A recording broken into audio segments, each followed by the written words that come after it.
Então, olá a todos, bem-vindos aqui a um sábado espetacular, não é? Bom tempo, sol, uma aragenzinha fresca, isso também ajuda, mas bem-vindos então aqui à edição semanal no canal Cuidar Mais Saúde e, como sabem, não é? Todos os sábados cá estamos para mais um vídeo, como é habitual e vem sendo habitual. Portanto, hoje vamos então abordar aqui uma patologia que acaba por trazer grande transtorno.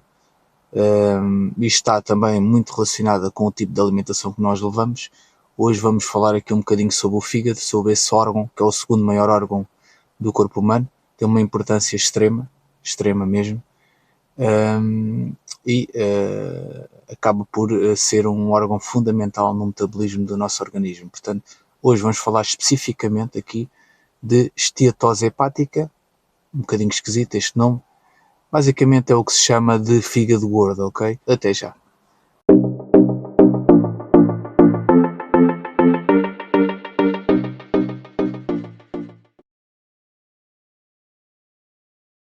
Olá novamente, bem-vindos então à edição semanal do canal Cuidar Mais Saúde. Já sabem que hoje vamos então falar um pouco sobre aqui um órgão específico no nosso corpo, que é o fígado.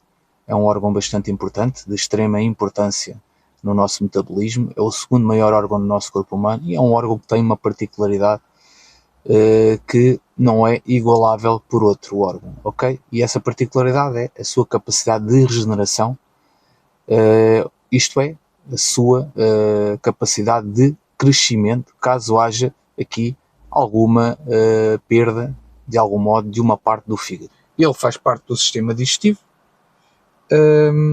está mais ou menos localizado aqui no quadrante abdominal à direita, portanto acaba por estar um pouco protegido também aqui por algumas costelas, não é?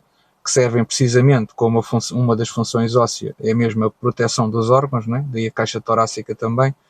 As coisas não são feitas ao acaso na natureza e o nosso fígado faz parte aqui então do sistema digestivo. Não querendo já falar um pouco aqui sobre as suas funções, apenas sobre a morfologia e anatomicamente falando sobre as estruturas, não é?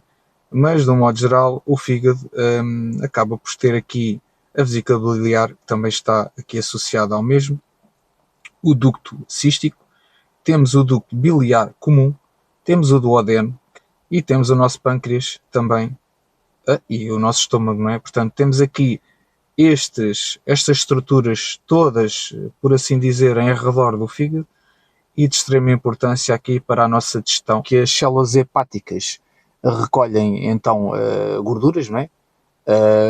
E decorrendo desse mesmo metabolismo, temos aqui os nossos estilos de vida que acabam por influenciar diretamente aqui o trabalho do nosso fígado, não é? Das nossas estruturas digestivas, do nosso sistema digestivo, e dependendo então do consumo de alimentos que nós tínhamos no nosso dia-a-dia, podemos estar aqui em risco ou não de vir a sofrer então de esteatose hepática.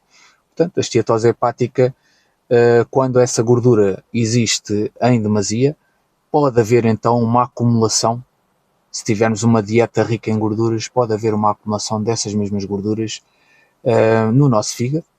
E o que é que pode acontecer? Basicamente, essas gorduras acabam por tapar, deixem passar aqui este termo, mas começam a ser em demasia e vão afetar aqui os hepatócitos, que são as células do fígado, e vão impedir que elas façam o seu normal trabalho. O seu funcionamento fica, de certo modo, em risco, não é? Comprometido, e não conseguem fazer as normais funções do fígado, e quando essa percentagem se torna muito elevada, pode haver então aqui um inibir do normal metabolismo do fígado. Portanto, quando há uma percentagem muito elevada de gordura que fica aqui, por assim dizer, agarrada, enraizada no nosso fígado e provoca então o que se denomina por esteatose hepática ou fígado gordo. Portanto, pode afetar. Sabemos então que, sendo o fígado um órgão bastante importante no nosso organismo, e importante porquê? Importante porque o fígado participa em inúmeras funções, tem inúmeras funções.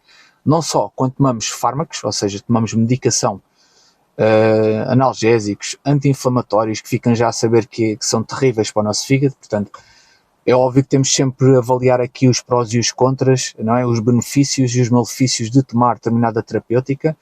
É óbvio que os anti-inflamatórios são medicamentos muito importantes, falando só dos anti-inflamatórios agora, não é? Existem outros, mas quando existe uma situação que realmente podem ser minimizados sintomas e a pessoa ter algum conforto, é óbvio que se os benefícios forem superiores aos malefícios e se o tempo for durante um período curto e com indicação médica, nunca se esqueça, uma prescrição médica, é óbvio que esses anti-inflamatórios, de certo modo, trazem benefícios. Mas o fígado aqui tem, então, várias funções, entre as que eu acabei de dizer, que é a filtragem e o processamento desses mesmos fármacos, não é? Depois, para ser eliminado, para ser excretado. Portanto, o fígado tem aqui uma função não só de produzir aqui açúcares, e o que é que são esses açúcares? Basicamente são, os açúcares existem vários, existem monossacarídeos, disacarídeos e polissacarídeos, e nós produzimos um polissacarídeo que denomina-se aliás, glicogênio. O glicogênio é um polissacarídeo de origem animal que nós produzimos no nosso organismo, principalmente nos músculos e no fígado.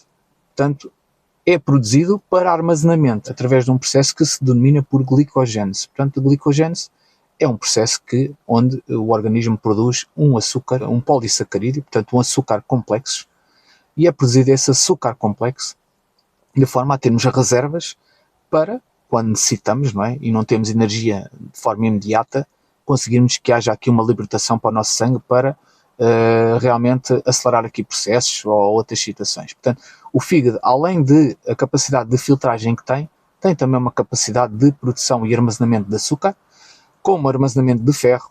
Portanto, é muito importante também aqui nos fatores de coagulação. O que é que são esses fatores de coagulação? São, basicamente, aqui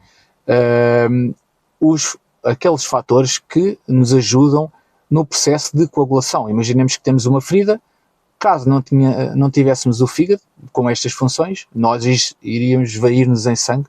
Já sabemos de algumas funções do fígado. Portanto, armazenamento de açúcar, sob forma de glicogênio, que é um polissacarídeo, não é? Que é um açúcar complexo, não é? Depois é partido em bocadinhos para formar as glicoses, não é? A glicose, que é o açúcar que consegue entrar nas nossas células para depois formar o ATP, mas isto são coisas bioquímicas mais complexas, acho que não tem interesse, embora o conhecimento não ocupe lugar. Tem a função de filtragem de toxinas no nosso organismo. Portanto, o fígado é como se fosse um filtro do nosso organismo das toxinas que são resultantes do metabolismo do organismo. Os elementos tóxicos vão sendo transformados até se tornarem cada vez menos tóxicos e vão ser excretados pelo nosso organismo, porque os elementos, se não forem excretados pelo fígado, filtrados pelo fígado e pelos nossos rins, principalmente, vão afetar principalmente aqui o nosso cérebro, ok? São muito tóxicos para o nosso cérebro. Portanto, várias funções. Armazenamento de glicose, neste caso sob forma de glicogênio, não é? O açúcar. Filtragem de substâncias tóxicas no nosso organismo. Armazenamento de ferro e outros elementos. Participa aqui muito nos fatores de coagulação, na produção de fatores de coagulação, que são muito importantes, entre eles para a cicatrização, por exemplo.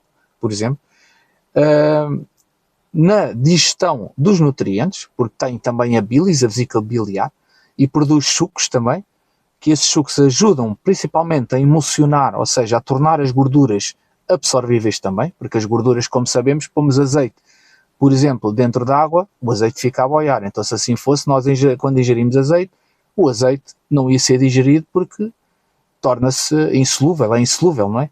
Então torna esses elementos, a gordura, que por norma é insolúvel, torna a gordura solúvel e assim mais facilmente absorvida, ok? Portanto, há os tais sucos pancreáticos e então promove a digestão. A esteatose hepática, ou seja, o fígado gordo, atinge 20 a 30% normalmente da população e não está relacionado em nada com a idade, etnia, género. Portanto, é de uma forma transversal que nós vemos este tipo de incidência de fígado gordo, ok? Desta presença. E temos uma acumulação então de gordura no fígado que resulta então realmente no excesso dessas mesmas gorduras e na impossibilidade do nosso organismo em conseguir processar estas mesmas gorduras. Portanto, há aqui um excesso, há limites, como tudo, não é? E o fígado não consegue processar, as estruturas do nosso organismo não conseguem processar tanta gordura. Fala-se então em fígado gordo quando há aqui realmente uma acumulação de gordura de cerca de 5 a 10% na massa do fígado. Portanto, 5 a 10% da massa do fígado é composta por gordura. Nós temos aqui um critério que nos pode indicar que temos um fígado gordo, que temos uma esteatose hepática, ok? Portanto, são nestes moldes que nós conseguimos fazer aqui, de certo modo, um diagnóstico de esteatose ou de fígado gordo.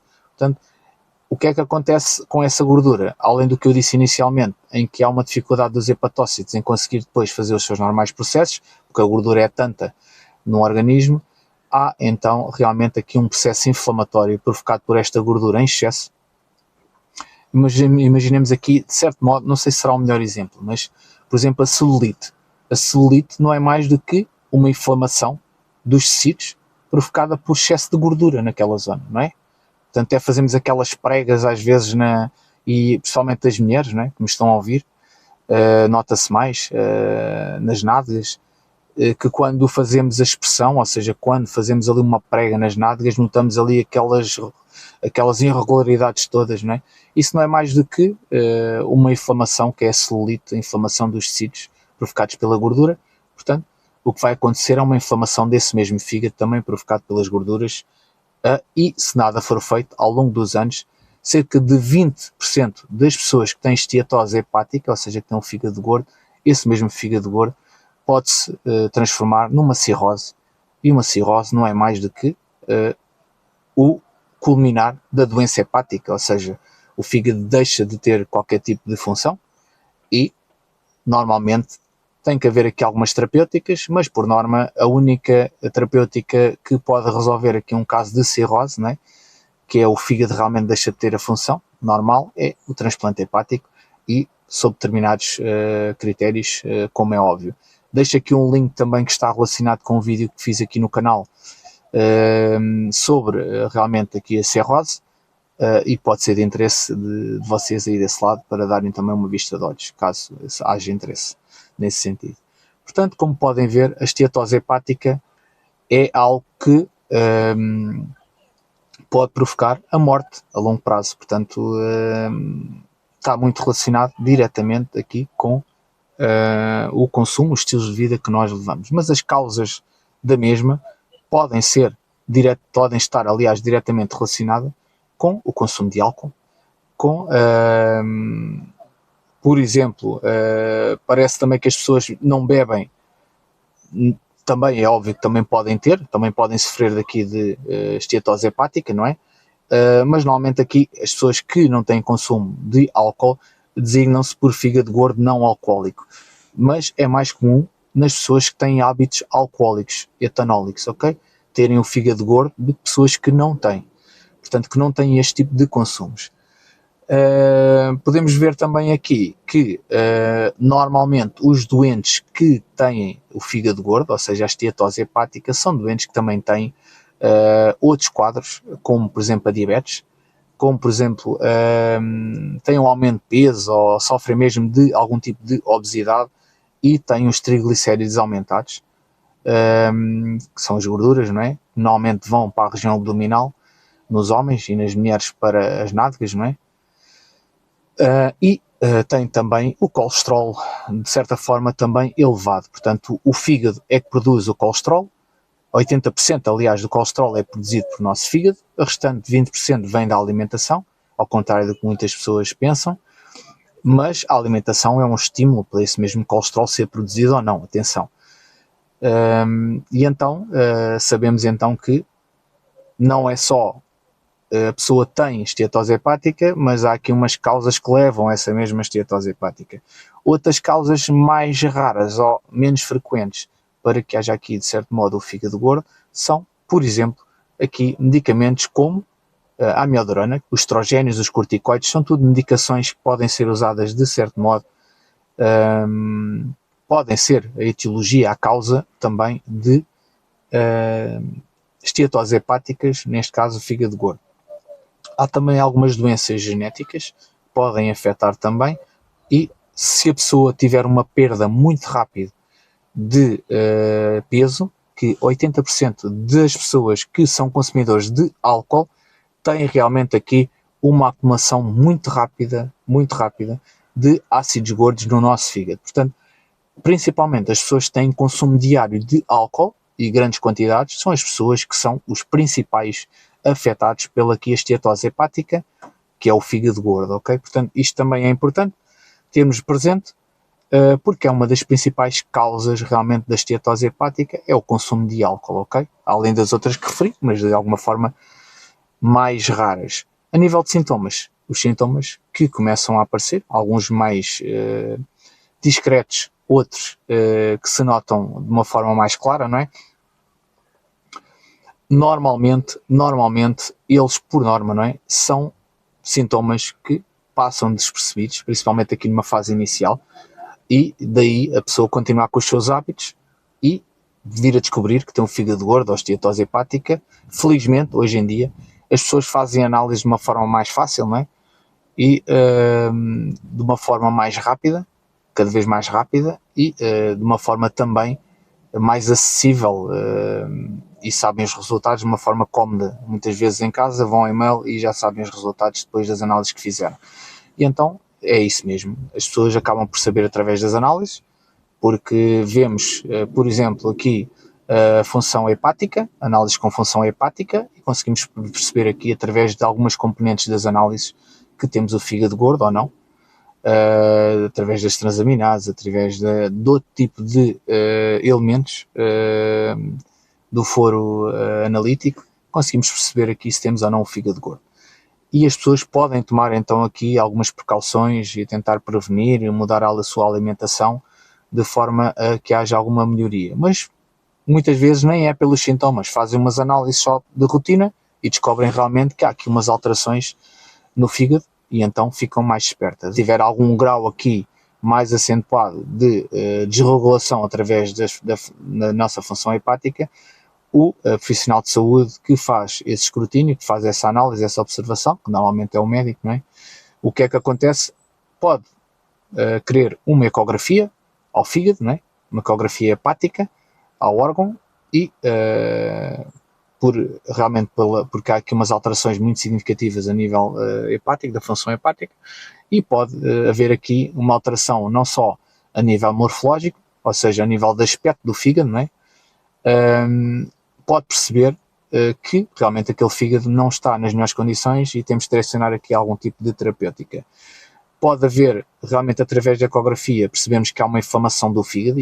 No caso da esteatose hepática não alcoólica, existe um risco então da inflamação degenerar em fibrose.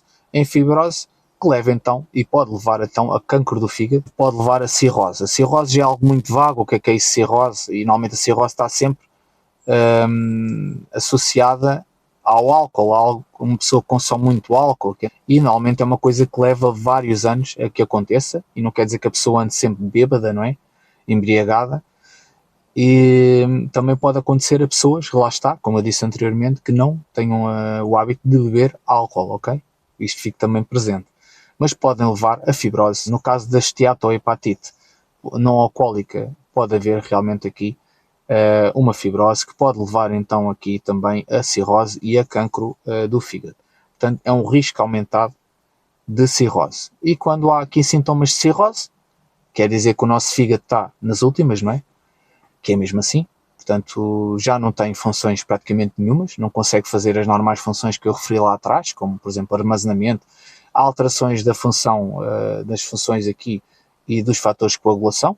Portanto, o que é isso? É o que eu acabei de dizer também, que tem a ver com cicatrização. Imaginemos que fazemos um traumatismo, o que é isso? Damos uma pancada com o nosso braço, com as nossas mãos, com alguma parte do nosso corpo, em algum sítio, que acontece frequentemente, às vezes nem notamos, nem nos olhamos e temos uma nódoa negra, mas essas pessoas, qualquer coisa, qualquer traumatismo que haja na pele, alguma pancada, ficam sempre com nódoas negras imensas, ok? pode levar aqui a fadiga, pode levar a fraqueza. As pessoas, em último, normalmente os doentes que têm alterações hepáticas, no caso de cirrose, já coisas muito avançadas, normalmente ficam ictéricos ou subictéricos. O que é isso? Ficam mais amarelados.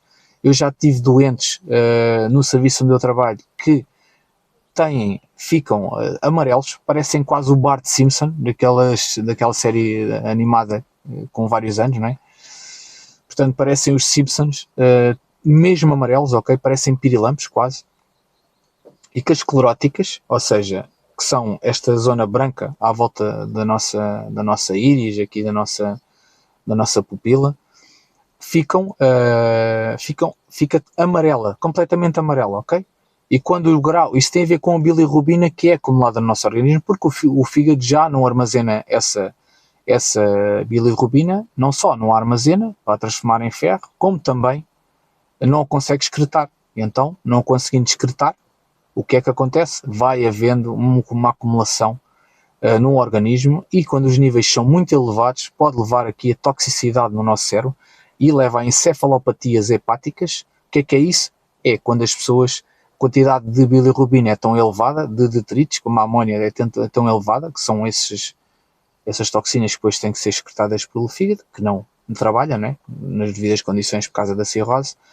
Vai acontecer é que as pessoas muitas vezes até perdem o tino, ou seja, deixam de conseguir perceber quem são agressivas, e temos que fazer algumas medicações, algumas terapêuticas para ajudar, principalmente aqui a nível digestivo, para que a pessoa consiga evacuar, excrete através das fezes esses mesmos valores elevados de bilirrubina e de outras toxinas, de outros elementos tóxicos, não é?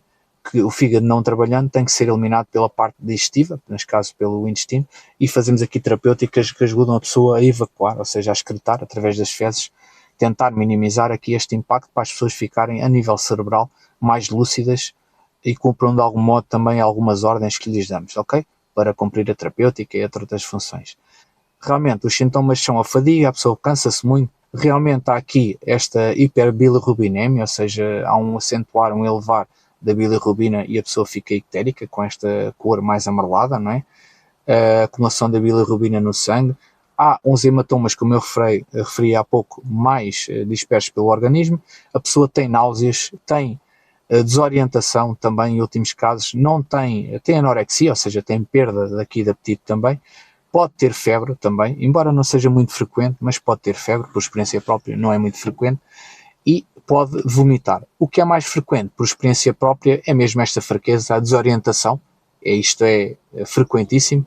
A falta de apetite ou perda de apetite também é algo que vejo frequentemente. A icterícia, ou seja, a pessoa ficar mais amarela, inclusive é aqui as escleróticas. E uma das coisas que pode acontecer em último grau, que é a falência hepática com a tal cirrose, estes sintomas de cirrose, é a ascite. A ascite não é mais do que o abdômen muito volumoso, que vai acumulando líquido lá dentro, porque o fígado já não tem capacidade de reter esses mesmos líquidos também e fazer com que haja a drenagem desses mesmos líquidos. Portanto, há uma diminuição também e alterações na pressão oncótica, havendo necessidade então muitas vezes de fazer aqui paracenteses, são procedimentos em que se retira líquido e depois, consoante o líquido que se tira, podemos fazer com que esse líquido vá para a análise para tentar perceber se há aqui alguma neoplasia também associada, não é? É óbvio, algum cancro e outras situações, se há alguma infecção através desse líquido, mas chegamos a tirar 10 litros de líquido do abdômen, da cavidade, não é? Abdominal, líquido que se vai acumulando porque o fígado não consegue processar esse mesmo líquido. E o que é que acontece? Depois fazemos albuminas e outros hemoderivados de forma a que haja um restituir de proteínas essenciais para o nosso organismo, para a normal função do nosso fígado, e uma delas é a albumina, então. E vocês perguntam aí desse lado, e porque é que temos de tirar os líquidos também? Os líquidos têm que ser tirados porque vai havendo um aumento exponencial e o próprio doente também vai ter dificuldade em respirar, porque vai acumulando os líquidos a nível abdominal e o nosso diafragma não consegue expandir, que é um músculo acessório da respiração, porque os pulmões em si não fazem o trabalho sozinhos. Os pulmões expandem, não é? E retraem, porque nós temos músculos que fazem com que eles se expandam, não é? como por exemplo os músculos acessórios da respiração. Os músculos estão associados às nossas costelas, mas também o músculo que é o diafragma, que faz com que ele vai para baixo quando nós enchemos o pulmão, não é? Ou seja, inspiramos, e vem para cima, obrigando o pulmão a contrair quando nós expiramos. Portanto, as coisas funcionam nestes moldes. E se temos a barriga, o abdômen cheio de líquido, como é que de alguma forma o diafragma consegue ir para baixo? Não consegue, porque tem uma pressão imensa, e esses doentes têm dificuldade em respirar e sentem-se mal, como é óbvio, e daí nós fazemos também muitas vezes paracenteses denominadas por evacuadoras, de forma a dar alguma qualidade de vida a estes doentes. Funciona um bocadinho assim. A nível diagnóstico, como é que nós fazemos este diagnóstico? As técnicas mais comuns são normalmente aqui a ecografia abdominal, como eu referi anteriormente. Conseguimos ver aqui se há algum tipo de inflamação e se o fígado tem um volume maior. E normalmente quando o fígado tem uma dimensão maior, é denominado por um termo técnico que é hepatomegália. Podemos fazer também uma biópsia hepática, não é? Com determinados cuidados, não é? Para confirmar se há aqui realmente um diagnóstico de esteatose hepática, de cirrose, de cancro hepático, não é? E até para perceber aqui qual é o grau ou não de inflamação do fígado. E também, se suspeitarmos aqui de doença através das análises do sangue, podemos perceber aqui, pode-se também suspeitar desta doença por alteração das análises ao sangue. E se for aqui realmente detectado aqui as transaminases mais elevadas, pode nos dizer que são enzimas, as transaminases são enzimas hepáticas, são então usadas realmente para perceber se há aqui ou não alguma esteatose hepática neste caso. Mas se realmente detectarmos aqui estas enzimas hepáticas mais elevadas, principalmente em doentes obesos, diabéticos e que tenham normalmente aqui que nós denominamos por DLP, que é dislipidemia, que é os triglicéridos elevados também. Portanto, podemos fazer aqui este tipo de intervenções para fazer um diagnóstico. O tratamento normalmente é feito além do tratamento que referi há pouco, no caso já da cirrose, com um abdômen mais elevado, no caso das ascites, né, mais volumoso, além da paracentese, que é feita, que é mais invasivo, né, e em último estadio, uma DHC, ou seja, um doente hepático crónico em último estadio. Podemos fazer aqui outros tratamentos, dependendo um pouco também da fase em que o doente tenha de esteatose hepática, e podemos também prevenir, não é? Não quer dizer que a pessoa tenha aqui já algum tipo de doença enraizada. Portanto, podemos aqui evitar aqui alguns fatores de risco, principalmente fatores que estão relacionados com o peso a mais. Uma das coisas que é importantíssima é realmente haver aqui uma alteração dos estilos de vida. E o que é isso? É realmente nós fazemos aqui algum exercício físico, temos cuidado com os alimentos que ingerimos, não exagerar nas gorduras e nos açúcares, porque não consumindo esses mesmos açúcares vão ser transformados em triglicéridos. Não se esqueçam que são aquelas gorduras que são acumuladas, no caso das mulheres, nas nádegas, nas coxas, e no caso dos homens mais a nível abdominal. Atenção ao nosso peso, qual é o peso indicado, tendo em conta o nosso IMC, não é? Isto é importante também. A dieta pobre em ou hipossalínica, portanto ser baixa em hipoglucídica também, ser baixa em açúcar e ser baixa em sal também, que é importante, e principalmente evitar o consumo de bebidas alcoólicas, ok?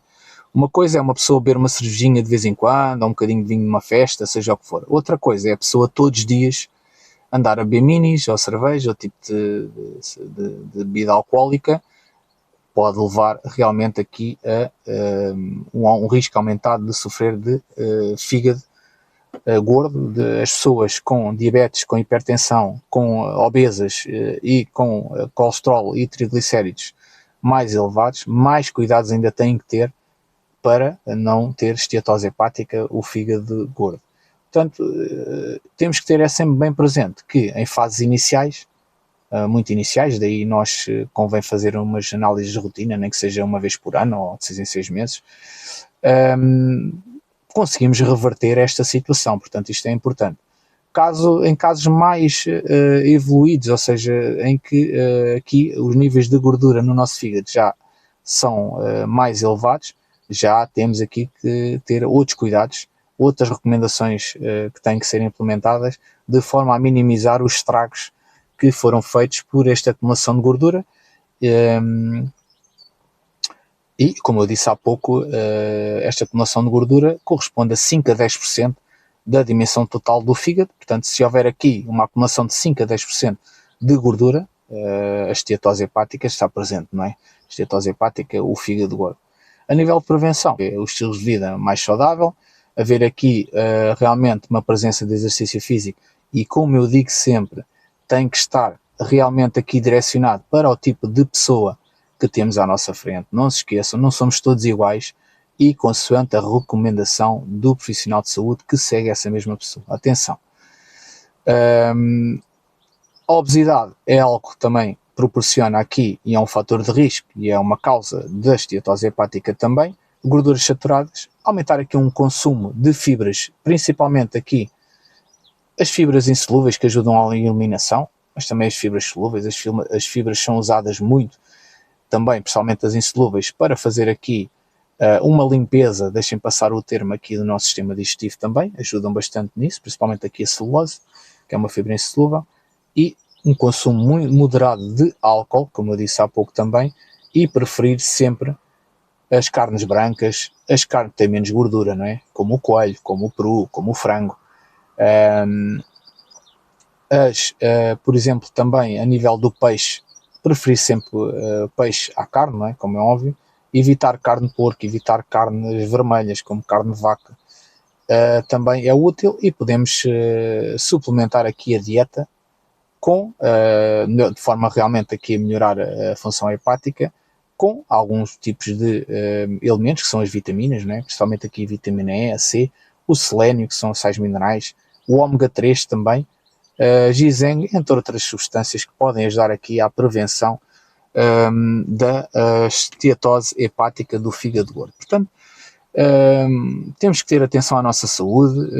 Quando somos novos, quando somos mais novos, não pensamos muito nestas questões, não sentimos nada especial, fazemos uma vida tranquila, não é? Sem nenhum tipo de problema, temos outras prioridades, mas quando a idade começa a avançar, começamos a ter alguns sintomas muito ligeiros, ou se não tivermos cuidados, não é? Ao longo da vida. Obrigado por terem assistido a mais um vídeo aqui no canal Cuidar Mais Saúde. Agradeço uma vez mais a vossa presença, como sempre, de coração. Deixem então um like, que subscrevam o canal. Obrigado uma vez mais por estarem desse lado, como sempre. Eu sou o Tiago Mota, já sabem, e todos os sábados estamos aqui para mais um vídeo no canal Cuidar Mais Saúde. Não se esqueçam, ponham lá também o toquezinho no sininho para receberem os vídeos cada vez que os hajam. E obrigado uma vez mais por serem fiéis aqui no canal. Obrigado e até lá.